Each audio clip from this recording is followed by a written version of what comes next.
Mi padre me decía siempre que cuando uno se convertía en padre, dejaba de ser hijo. Uno puede recorrer su propio pasado observándose en el presente que sucede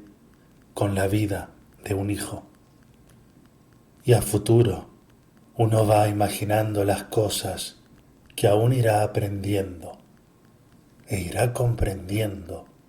las tantas cosas de ese padre convertido en abuelo. Cuán grande es el privilegio de poder presentarle un hijo al propio padre, de poder hacerlo abuelo, cosa que no todos pueden gozar de la experiencia. En mi vida puedo decir que mi padre conoció a su nieto antes de partir, que pude ser elemento para unir a 3 generaciones de la misma sangre. Un buen padre creo que es el que prepara a su hijo para valerse por sí mismo, pensando en el momento en que él ya no esté. Hablar sobre la muerte siempre es hablar sobre la vida. Volviendo a mencionar lo que siento por privilegio, es el de haber tenido un padre hasta después de haber cumplido los 40 años. Para el adiós, uno va preparándose hasta sin saberlo. Pero aún así, el convertirse uno en padre, dejando de ser hijo de hecho, genera ciertos temblores y ajustes emocionales que naturalmente suceden. Tras la partida y en la preparación de la misma, iba recopilando en mi memoria las enseñanzas y todo aquello inmaterial que heredé de mi buen padre. Despedirse serenamente de un padre es una necesidad para poder comprender la finitud de la vida y el desenlace que nos tiene previsto la naturaleza. Este es el requisito para poder aprender uno a ser padre, o para finalmente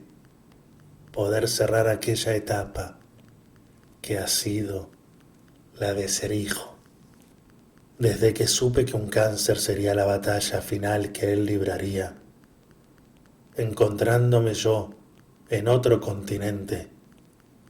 pude organizar ir a verlo en 3 ocasiones para despedirlo, porque sucedieron muchas cosas inherentes a esta situación que todos experimentamos en la vida, pero porque también ha sido un proceso muy particular debido a la distancia y hasta a la mismísima complejidad del virus que brotaba por aquellos días y que aún sigue existiendo al momento que estoy escribiendo estas líneas. En fin, que por eso quizá haya algo de interesante en este relato que fuera necesario para mí en el año 2020 en la costa dálmata. Bienvenidos a Reino de Albanta.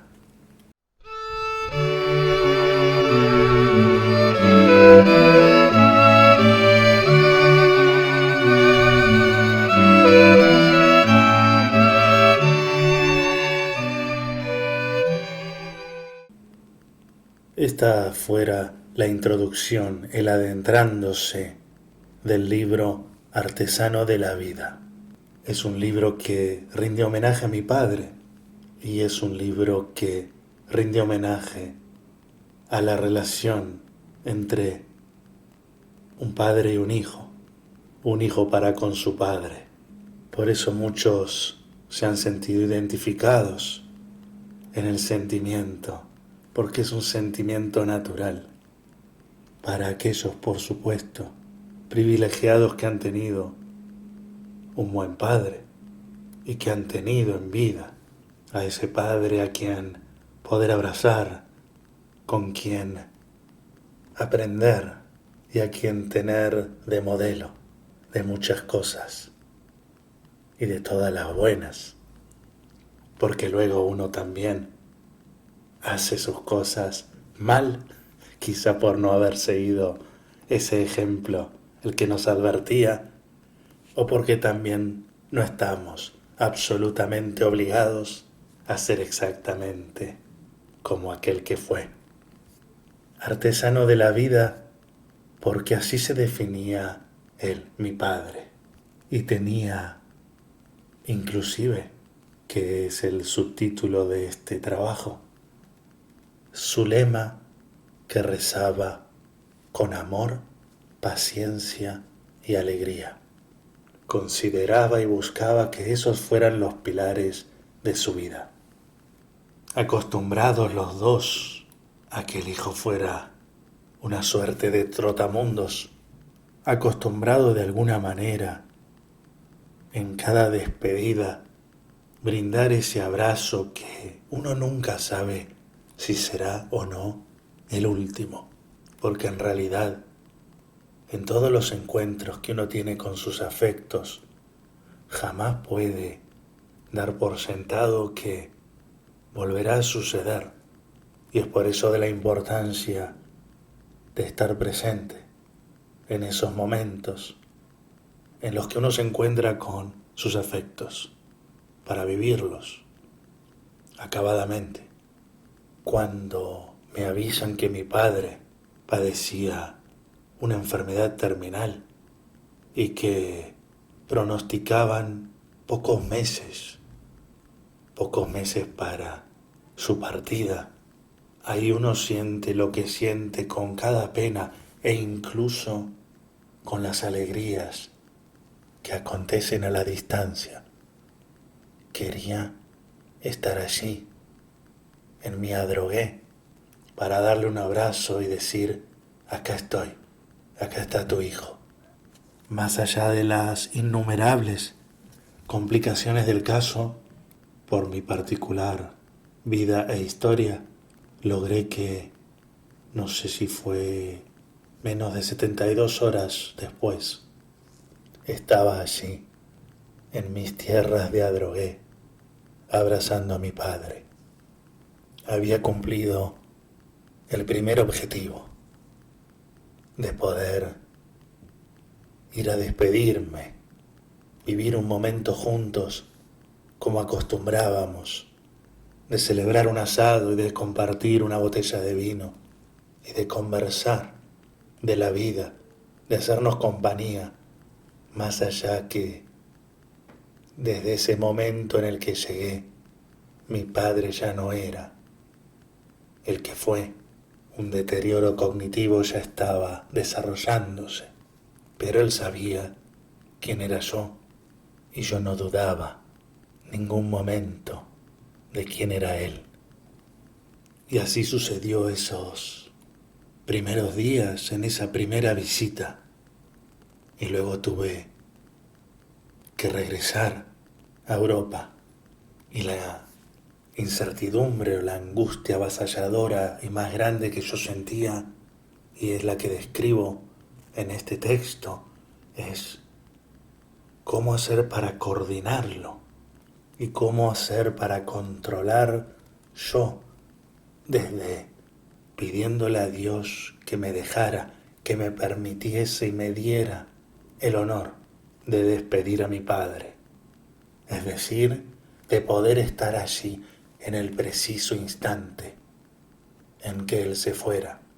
porque más allá de una angustia superior, que es la de recibir la noticia de la partida del padre estando lejos, también, y más fuerte aún,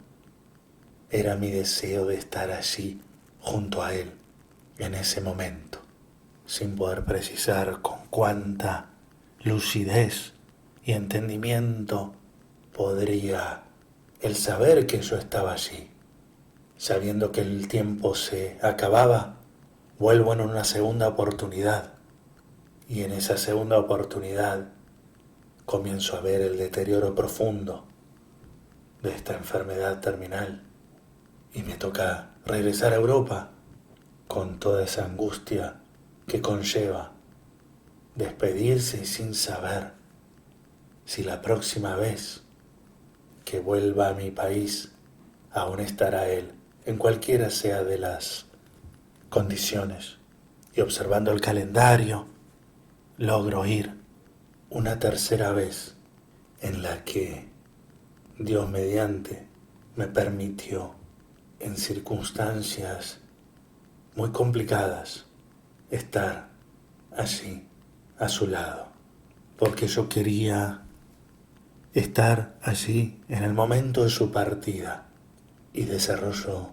esta angustia, esta ansiedad de poder hacerlo cuando el mundo enloquecía por el virus. Las aerolíneas me advertían que no podía cambiar mi vuelo y los médicos cercanos me decían que esperara unos días más, que aún no me fuera. Y se avecinaba, como se decía, el virus más terrible que hubiese atacado este planeta. Y cómo cumplir con mi decisión de estar allí en el momento final, pero tampoco dejar de cumplir yo mi rol de padre con mi hijo en ultramar, en todos esos dilemas de ver hasta cuándo podía extender mi estadía en mis tierras de Adrogué para estar allí tomándole la mano y diciéndole, susurrándole al oído: Padre, has concluido el buen combate, has concluido tu carrera, como expresara San Pablo, para que se fuera en paz, y todos aconsejándome que me regresara a Europa antes de quedarme varado por la cancelación de vuelos, increíblemente, una vez más, y por una cosa a la que voy a estar agradecido por siempre, a Dios y a mi destino, es que, tal he dicho, Dios puso todo en su lugar.